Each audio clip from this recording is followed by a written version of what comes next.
Assalamu alaikum warahmatullahi wabarakatuh. Em nome de Deus, o clemente e misericordioso, louvado seja Deus, Senhor do Universo. Presto testemunho que não há divindades além de Deus único. Presto testemunho que Muhammad, Jesus, Moisés, todos os outros eram seus profetas, servos e mensageiros de Deus. Que Deus os abençoe e dê paz até o dia do juízo final, se Deus quiser. Um dos maiores pecados, um dos sinais do final dos tempos que está próximo, é o falso testemunho.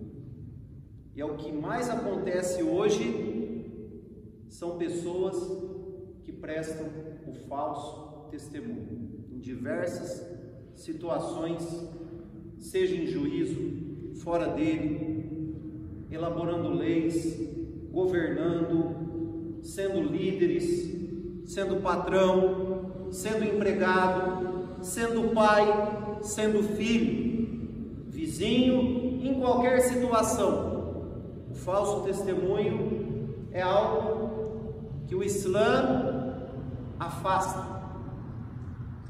Por 3 ocasiões, o Alcorão elenca o falso testemunho junto com a idolatria.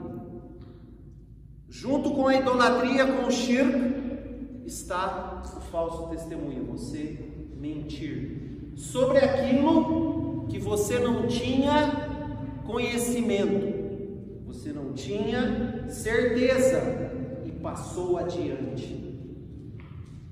Eu ouvi de fulano e passou adiante. Eu ouvi de ciclano e falou do outro e testemunhou em juízo e escandalizou o outro no WhatsApp, no Facebook. Você colocou nas suas costas pecados em cima de pecados, porque você injustiçou a si mesmo e injustiçou todos aqueles que ficaram sabendo de uma mentira. Por isso, da gravidade e de um dos sinais do final dos tempos é você passar aquilo que não era real, que não era verídico. O profeta Muhammad sallallahu alaihi wasallam, certa vez questionaram ele: ó mensageiro de Deus, um fiel, ele pode cometer o adultério? Pode, é um ser humano. Um fiel pode roubar? Pode, ele é um ser humano. E foi elencando. Quando questionaram: ó mensageiro de Deus, o fiel mente? O profeta sallallahu alaihi wasallam disse: não, não e não, 3 vezes. Mentira jamais um fiel comete. Mentira jamais. Se você mente no teu trabalho, se você mente em juízo, se você mente em qualquer situação, você está causando o teu prejuízo e das outras pessoas. É por essa razão que há corrupção, é por essa razão que há injustiça, é por essa razão que há separações, é por essa razão que há corruptos no poder, porque você quer dar um jeito para si próprio, injustiçando as pessoas, causando a corrupção alheia. Certa vez, um homem quis fazer um testamento para os seus filhos e chamou o profeta Muhammad sallallahu alaihi wasallam para testemunhar. O profeta disse a ele: você vai dar o direito igual para todos os filhos? O homem disse: não. O profeta sallallahu alaihi wasallam disse: então eu não sou testemunha deste ato, eu não participo deste ato, porque você não é correto. Em outra ocasião, o profeta sallallahu alaihi wasallam amaldiçoou o agiota, a testemunha e quem registra o contrato de juros, para ver a gravidade, para não validar o que é ilícito. Nós não passamos a mão na cabeça daquilo que é ilícito, mesmo que seja contra nós mesmos, mesmo que eu esteja sob a liderança, e às vezes a pessoa pode ser um parente próximo. Não existe isso no Islã. E no Islã, se você for convocado a depor como testemunha, você tem o dever de ir e falar a verdade, mesmo que seja em prejuízo contra você. Aqui não tem brincadeira de você ocultar a verdade. E você não pode testemunhar algo que você não viu ou ouviu. Tem que ter algo que é verídico, que é correto. Porque, do contrário, você injustiça as pessoas. Do contrário, as pessoas estão em perigo por conta da sua fala, por conta da sua atitude. E aqui entra em todos os aspectos, como dito, não é só no fórum, é no teu trabalho, é no dia a dia, é na relação entre pai e filho, filho e pai. As pessoas hoje perderam a credibilidade, perderam os valores, por conta do quê? Das mentiras que são faladas, dos fake news. Pessoas são mortas, pessoas morrem. Por quê? Porque propagam mentiras. E isso não é só no Islã. Qualquer cristão, que seja cristão sem ir na Bíblia, está lá a proibição do falso testemunho e a gravidade do falso testemunho. E muitos não seguem nada, absolutamente nada. Pegam o WhatsApp e compartilham. Sequer olham a fonte, escandalizam as pessoas, mentem em juízo, chamam testemunhas para passar inverdades daquilo que não ocorreu e acham que estão sendo beneficiadas, estão causando um prejuízo aqui para ela, para sua família e no dia do juízo final, junto a Deus, assim seja. Por essa razão, o Islã é categórico na questão do falso testemunho, de passar mentiras adiante. Certa vez, para vocês entenderem o que é justiça, porque justiça, ela está junto com a verdade. Um grande jurista islâmico, ele dizia: julgar é uma doença e testemunhar com a verdade é a cura. Muitas das vezes nós julgamos, seja um juiz ou você mesmo, julga as pessoas, é uma doença você julgar. Agora, se você tiver o testemunho da verdade, é a cura para essa doença.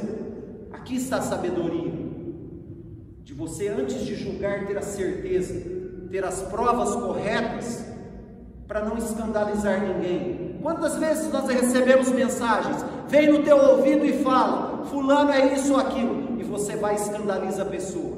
Depois que você lançou a palavra, já era. A pessoa não confia mais em você, já perdeu a credibilidade. Por isso que o profeta sallallahu alaihi wasallam, ele disse: aquele que diz a verdade, ele é considerado al-siddiq, e a verdade conduz ao paraíso, e ele vai ser escrito como verdadeiro. E aquele que diz a mentira, leva a obscenidade, e a obscenidade leva ao inferno, e ele será registrado como um mentiroso. E o exemplo maior, se nós pegarmos vários que vendem a própria religião, vendem a sua conduta como muçulmano, por conta de se beneficiar por algo próprio, contando mentiras, praticando inverdades, utilizando de recursos que são ilícitos perante Deus. Quantas pessoas não foram eleitas por falso testemunho? Quantas pessoas não estão hoje matando os outros por falso testemunho? Quantas pessoas não causaram guerra por falso testemunho? Quantas pessoas não são injustiçadas na justiça hoje pelo falso testemunho? Acha que vai ficar barato isso? Acha que não vai ter junto a Deus consequências? Você engana a Deus, ninguém consegue enganar o Criador. Por isso que certa vez, quando Ali radhiyallahu anhu era o califa, lembrei muito bem dessa história, quando ele era o governante, o príncipe dos fiéis, o justo, um exemplo dentre muitos que nós temos. Certa vez ele perdeu o seu escudo, caiu do cavalo dele. Passou um tempo, ele viu aquele escudo sendo vendido aonde? Numa barraca de um judeu. Ele chegou até o judeu e disse: esse escudo é meu. O judeu disse: não, esse escudo é meu. E vai, conversa daqui e de lá. Eles dizem: vamos para o tribunal, vamos deixar que o juiz nos julgue. O que nós estamos falando? Nós estamos falando do governante maior naquela época, que era Ali, indo para o tribunal por causa de um escudo. E foram até o juiz. Quem que é o juiz? Ali nomeou o juiz. Ali nomeou todos os cargos do seu governo. Ele que nomeia. E quando vão até o tribunal, o juiz diz a ele: ó príncipe dos fiéis. Ali diz: não, aqui você me chama de Ali, você não me chama de governador ou príncipe, me chama do meu nome aqui eu sou um cidadão como qualquer outro. E o juiz diz: olha, você tem testemunhas que esse escudo é seu? Ele diz: eu tenho meu filho e o meu ajudante. E o juiz diz: não é possível, são suspeitos, não podem testemunhar com a verdade. E ele não tem testemunha, e o juiz acaba dando o ganho de causa ao judeu, que o escudo é dele. O juiz que foi nomeado por Ali, e ali ele julgado, e ele poderia chamar qualquer testemunha, ele poderia convocar qualquer um, que as pessoas iam testemunhar da veracidade de Ali, mas ele não fez, porque ninguém viu se o judeu pegou o escudo ou não, ninguém presenciou. E aqui é entre ele e o Criador, entre o governante e o Criador, que vai julgar a todos os seres humanos. Saindo do tribunal, o judeu chega até Ali e diz: você nomeou aquele juiz? Ele disse: sim. Você foi julgado e não chamou nenhuma testemunha? Sim, isso é a nossa religião, isso é o Islã. Não adianta eu querer fraudar, enganar, eu não engano a Deus.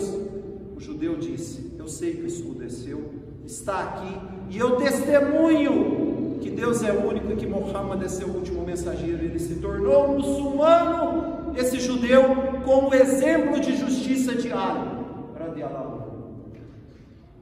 E quantos muçulmanos lá fora não são exemplos no seu trabalho, na sua fala, no seu comportamento, e muitas pessoas criam ódio do Islã por conta de maus exemplos de muçulmanos, seja no comércio, seja usando bebidas inebriantes, ganhando dinheiro ilícito.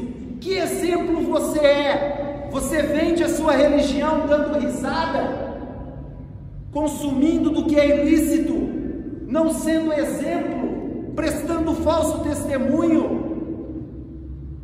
O maior exemplo de divulgação do Islã é na prática, é no dia a dia, é através das pessoas vendo o seu comportamento.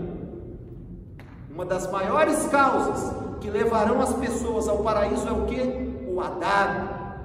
As pessoas verem que o teu dinheiro vem lícito, que não vem de agiotagem, que não vem de juros, que não vem de bebidas, que não vem de trapaça, que você não engana, que você não corrompe, que você não escandaliza as pessoas, e principalmente que você não minta e não preste falso testemunho algum.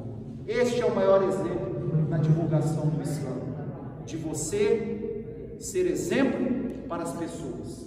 Que Deus nos faça sempre sermos verdadeiros, não prestando falso testemunho algum, e acima de tudo, não passar adiante notícias falsas, para que não sejamos injustiçados lá na frente. Assalamu alaikum warahmatullahi wabarakatuh.